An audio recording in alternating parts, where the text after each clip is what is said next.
Hi, today I'm going to talk about how to breathe well.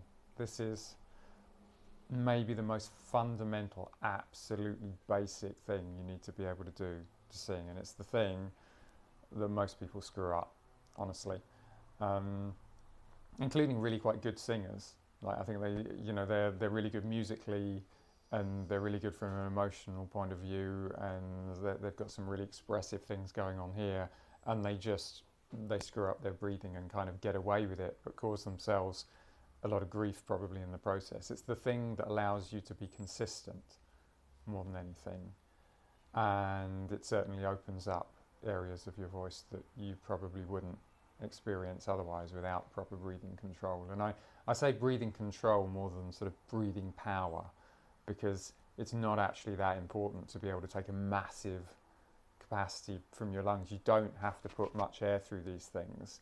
What you're trying to do is hit them in a kind of controlled way with the air, in a way that makes them vibrate more.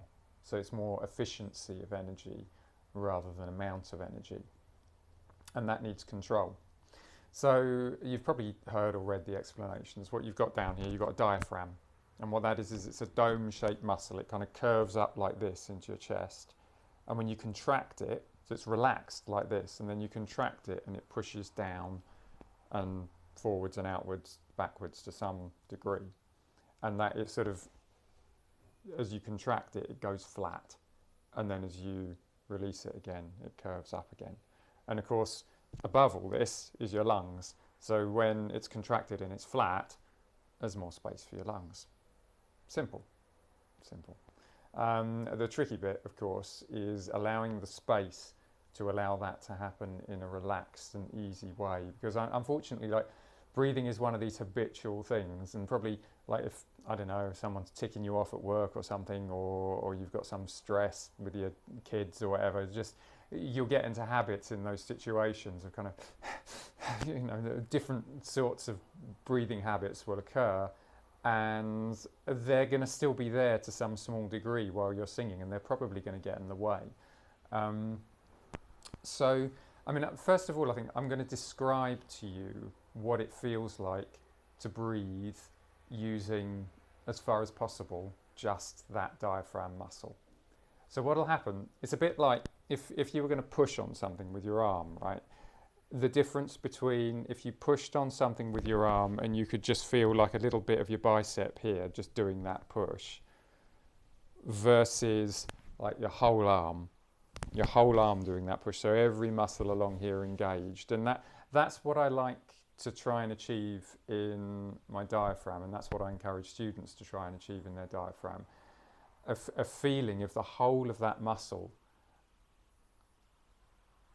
contracting and flattening out. So if you can feel the whole of it doing that, and then as you release, especially as you release, all of it relaxing up.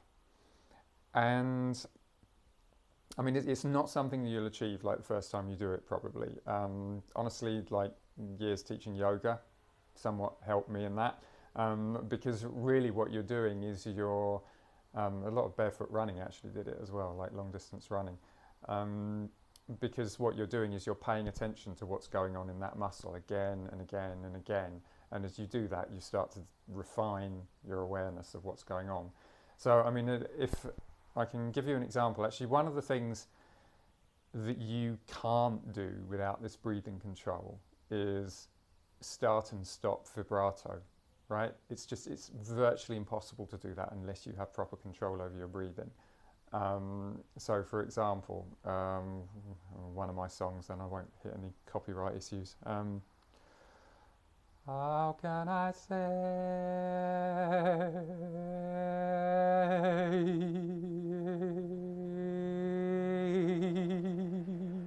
How can I say?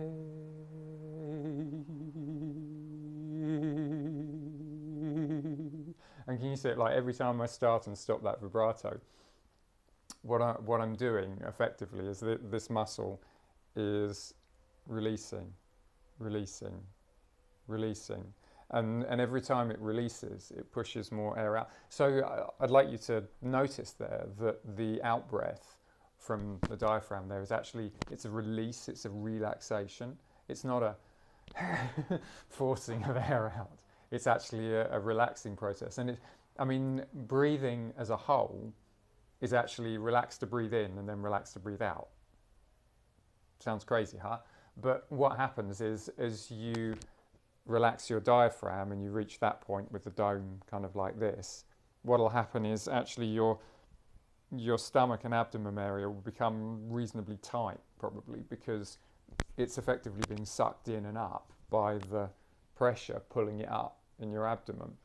And oh, it's lovely. You just let your tummy, your whole of your tummy and sort of abdominal area relax as the diaphragm flattens and contracts. So the diaphragm will flatten and contract, and there's contraction work in that, but everything below it is going to have to relax to get out of its way, basically.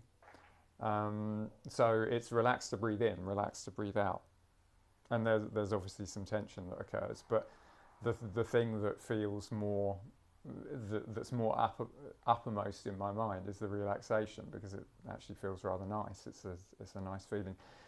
You've probably heard a lot about, oh, you should breathe into your tummy, you know, pretend it's a big balloon, or no, don't breathe into your tummy, you've got to breathe into your midsection here, and yes, breathe into your back, no, don't breathe into your back. I'm not a biomechanist, so I can't perhaps give you a definitive answer to that, and I'm skeptical of some of the answers I have heard, to tell the truth. What I would say for clarity on that is that when you're actually performing, when you're performing a song and you're singing in the moment, probably it's not your ambition to be thinking about your breathing all the time. I mean, it might help you in that performance at certain points to be reminded of your breathing, but actually that's not what you're aiming for. What you're aiming for probably is to be connecting with the material or connecting with the audience. It's more important. So in a way, it's kind of irrelevant what is the correct way to breathe. I think what's important is to practice awareness and control of your diaphragm muscle while you're practicing to sing, because that will develop that awareness and allow you to have choices in what you do while you're making your performances through that awareness. Depending on the shape, honestly, like the shape of your torso, the shape of your spine, where you're at, generally, you know, you're primarily, I would say, probably this area expands, right? It expands out. That's what I would say, because when this flattens, that's the bit that goes out, right? It's not going to go that far out on your back. It is going to expand a little bit probably, but not necessarily much, because that's where your spine is. So there's, you know, if that's going to expand massively, then probably your spine is going to curve, which is probably not such a good thing. But it can expand a bit, and that's fine. And if that expansion happens in the middle of your torso, that's good too. I mean, what you definitely don't want is your chest expanding, your shoulders going up, okay. So what I have seen is I have seen a lot of soul singers doing a kind of they'll breathe in down here first, then they'll breathe in a bit more here, and then they'll be and they'll do some complicated stuff like that, and probably a lot better than I just did. And what'll happen is they'll sink and use that sinking and that dropping as they're breathing out it's a relaxation for them, and it pushes air a little bit faster for a moment out of here to do those quick movements of notes. So I wouldn't say don't breathe into the top here, but I would say that for most styles of singing, most of the time you don't need to, and if you do, you are going to be doing it after you've filled up here. And I hope maybe that answers the question that some people have about this area, because just if the first thing that happens when you breathe in is actually what just happened in between those two clauses of what I was saying, that I took a little breath in, that's wrong. That's not going to help you when you're singing. Oh, okay, I'd say that's wrong. It's not going to give you options while you're singing. It's going to constrain the options you have for what you do next when you're singing, and that removes spontaneity.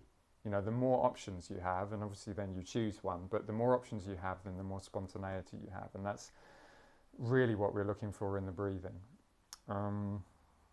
Is there anything else I can say? Let's have a look. I did write some notes, but I've completely forgotten what they were. Yeah, I think that's probably it. If you have any questions, please post them on the YouTube video, and I'll come back to that. I'll certainly do a video on vibrato, because I never used to be able to sing vibrato at all, and as you just heard, I can now start and stop it like the whole time. And breathing like this is one of the keys to that, but there are some other keys as well. Time being one of them, actually, to be fair. Anyway, good luck with your breathing. See you next time.